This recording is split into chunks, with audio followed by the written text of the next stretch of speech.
In the week or so leading up to the Pro Tour, I saw an article and deck list on the global Facebook page about a Nourishing Emptiness focused Riptide deck. Now, I initially wrote it off as a gimmick, but the deck has teeth, and now that drone is legal again, it's actually even scarier. So in tonight's episode, I'm going to explain the deck, how it works, and then tell you how to beat it, if your hero even can. A huge shout out to our channel members for supporting what we do here. If you want to get involved with the channel and the Dice Commando community, please consider joining as a channel member. Remember, these videos are only possible with your support. You can show that support with a like, a subscribe, and by leaving us a comment and sharing your feedback. Community first, and go Commando. Hey there, fab folks. Welcome back to Dice Commando and Go Again, a fabulous cast. Thanks for checking in. Today, talking recursion, recycling, whatever you want to call it, Nourishing Emptiness, Riptide build, which is a pretty interesting little deck. Now, to be very 100 million % clear here, this deck is not my idea. It's not my creation. As I mentioned, I saw an article on Facebook, which I clicked on, which I've not been able to find again. And furthermore, it had a deck list, which also appears to no longer be in the database. So if you are the individual or you have a link to there, please let me know in the comments below. I want to make sure that credit is given where credit is due. It was also mentioned, the deck creation was also mentioned on LSS's summary of Pro Tour weekend. But again, I want to make sure credit is given where credit is due and there's no perception of trying to steal anything. That said, let's talk about that out of the way. Let's talk about this deck. So this deck's a very interesting little piece. So obviously it uses, we'll go ahead and throw it up now, Nourishing Emptiness, right? So this is the key part of the deck we're going to be talking about tonight. So for 2, it's a 2 for 6, but while there are no attack action cards in your graveyard, Nourishing has Dominate, and if it hits, your hero gains +1 until end of turn. Now that's great. It's actually very helpful for drawing traps, which are also a key focus of this deck, but the main part there is the Dominate. So the idea being that you just keep coming at them with a 6 Dominate, and eventually you win. Now, what makes this deck so interesting is it's kind of hard to classify the deck itself, right?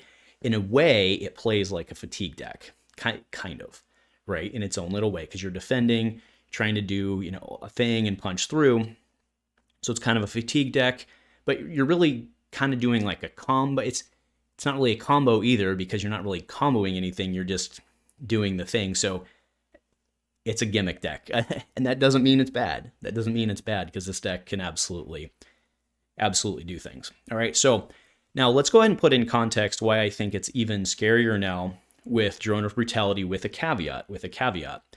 So Drone of Brutality, if it would be put into your graveyard from everywhere, instead put on the bottom of your deck. So traditionally, if you want to take advantage of Nourishing Emptiness, you're playing it in like Warrior plays it a lot because they're not playing attack action cards. Now, Drone of Brutality is very interesting with Nourishing because it never actually goes in your graveyard, so it lets you play other attack action cards, being Drone. It's the only one you can play, and you would still have the Nourishing trigger on. So that's very interesting.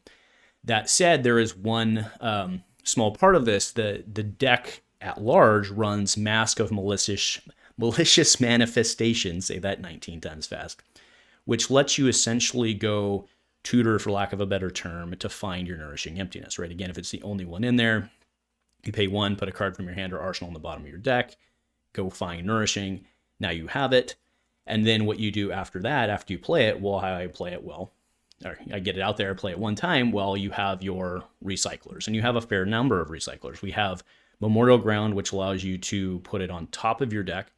We have Codex of Frailty, which, remember, is just Assassin and Ranger, which is relevant to why this is Riptide, which you can put it then in your arsenal and also kind of screw over your opponent a little bit if their arsenal is empty. Furthermore, we have Remembrance, which is kind of gross because it lets you go shuffle 3 action cards from your graveyard into your deck, which then lets you go pull Nourishing and, depending on the timing, 2 Codex of Frailties back, right? So you would actually get multi-recursion out of that, effectively pulling 3 Nourishings with your Remembrance if you're able to get both of those.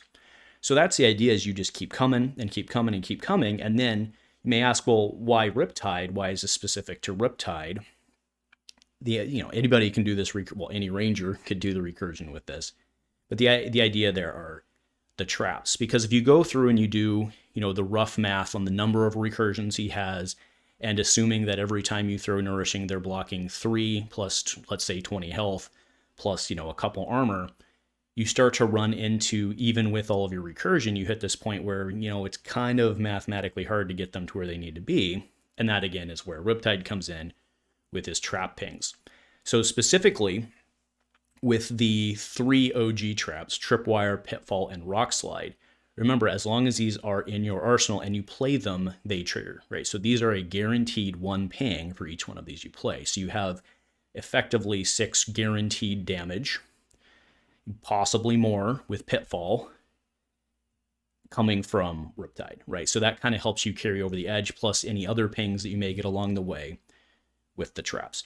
So that's effectively the idea of the deck. It's really not all that complicated in principle. I do think that the deck, when I've been playing against the deck, I haven't had any issues beating it. That's what we're going to talk about next, because I also think that this needs some help on the piloting side, right? So to explain why, put in context of how we're going to beat it, we really need to understand what Riptide's traps do, right? And I don't mean what they do, but what makes them trigger. So specifically, there are 3 types of traps. There's the have they played an attack reaction trap, which is like Blood Rot Pendulum. There's the when it's defending something that's greater, which is Boulder and Inertia. And then there's if it has Go Again, which is Frailty and Tar Pit. And then he has his blue traps correlate to that roughly. All right. So how you beat this deck is by being playing the most boring game of Flesh and Blood ever. You come with an attack that is no buff, no Go Again, and preferably a weapon, because again, then comes in the fatigue portion of this where they can probably still get you. And then the other part of this is you want to make sure that the attack reactions that you are playing, you want to put them in your arsenal, right? So that you can get around the between the 3 block and armor, and then 3 block or even a 2 block, and your defense reaction from arsenal, it can help you get around the dominate. Again, it's not the coolest, mostest, funnest way to play Flesh and Blood, but when I was on my Kassai, I've been jamming a lot in Blitz, and I swung Saber, non-modified, no reactions, no Go Again, must have been 40 times, or probably more than that. And certainly in an armory, we would have gone to time, but that's the way to do it, because if you do your thing, you're actually feeding him, giving him more damage. And remember, when he comes in with the ping, it's not blockable, right? You have to prevent it somehow, but then you're bending cards, and now you're back in fatigue space. And yes, there are a number, I should say, of heroes who cannot take this approach to beating this deck, and that's why this deck's been, I'm not going to say it's been doing pretty well. It did well, and it was very creative, but I do think as more people move on this, and now the fact that you can add in drone, I think it makes this deck potentially something to reckon with in the meta. Now, what does it do against wizards?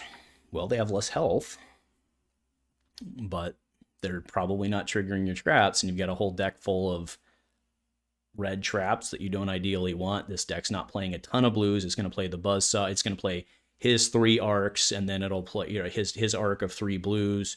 It'll play Rock Slide. Maybe you do play blue drone in this, even since it still doesn't matter. Maybe that's the way to go. So we'll see where the smart kids take the deck list in a post-drone world, or in a current drone world, which is where we are now.